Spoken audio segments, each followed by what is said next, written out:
A minha infância foi no bairro do Benfica, ali nas proximidades do fim da 13 de Maio, onde eu nasci, me criei e estudei no grupo Rodolfo Teófilo, que naquele tempo era localizado na rua que chamava Carapinima, não é?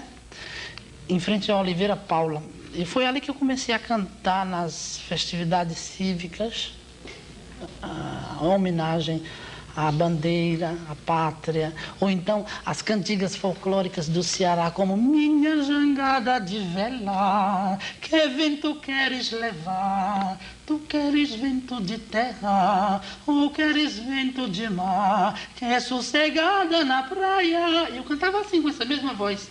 Minha mãe teve 15 filhos e 9 morreram com 2, 3 meses, porque era muita miséria, muita pobreza, né? Muita desidratação, como ainda acontece aqui na nossa terra. Com 12 anos de idade eu comecei a estudar violão com o professor João Lima. Daí então ele me fez conhecer um grupo que se reunia todos os domingos ali na rua Justino de Serpa, o Raimundo Donato Ferreira Ferreirinha, que todo mundo aqui no Ceará deve conhecer, que criou o Madrigal de Fortaleza no tempo que Orlando Leite habitava por essa terra. Daí, com 17 anos, eu entrei na Escola Técnica Federal e a minha grande mãe, professora Laíse Bonfim Maciel, conseguiu com que eu criasse o coral da Escola Técnica Federal, em que eu regi por 3 anos e meio. Fui servente de pedreira. Eu tenho minha carteira profissional, minha primeira atividade servente de pedreiro.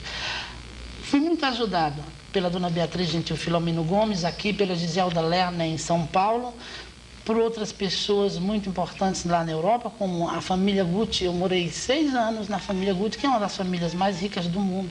A minha voz, ela é considerada única no mundo porque eu conservei a tessitura infantil no corpo adulto devido à não fabricação de um hormônio que se chama testosterona. E está aqui minha voz natural de cabeça. E está aqui minha voz natural de peito.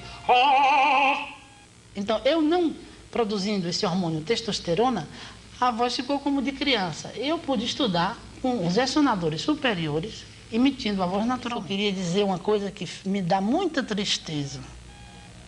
Eu admito toda a esculhambação desse país, mas eu não admito que as pessoas passem fome. Olha, eu com 13 anos vi criança, vizinha à minha casa, vizinho, uma bichinha de 4 anos, liduína, dizia, Paulo, fome. Eu ia buscar uma banana, a mamãe fazia metade do prato e dava para ela. Ela não tinha o que comer, fazia buraco na parede da casa de taipa e comia areia. Um dia teve uma bronquite muito grande, o médico da assistência municipal tacou-lhe a injeção bem forte. A mãe voltou com ela para casa chorando, bateu na criança para dormir, porque de manhã tinha que lavar roupa nas casas alheias, e no outro dia a bichinha estava de olho estatalado, com os vermes saindo pelo nariz e pela boca. E isso não é só quando eu tinha 13 anos, não, isso ainda é agora. Isso é o que a gente tem que endireitar. E a gente só endireita isso, sabe com o quê? Com cultura, com música. Essas crianças abandonadas, com creche, educar ela com música, com música, acabar sem vergonheza desse país.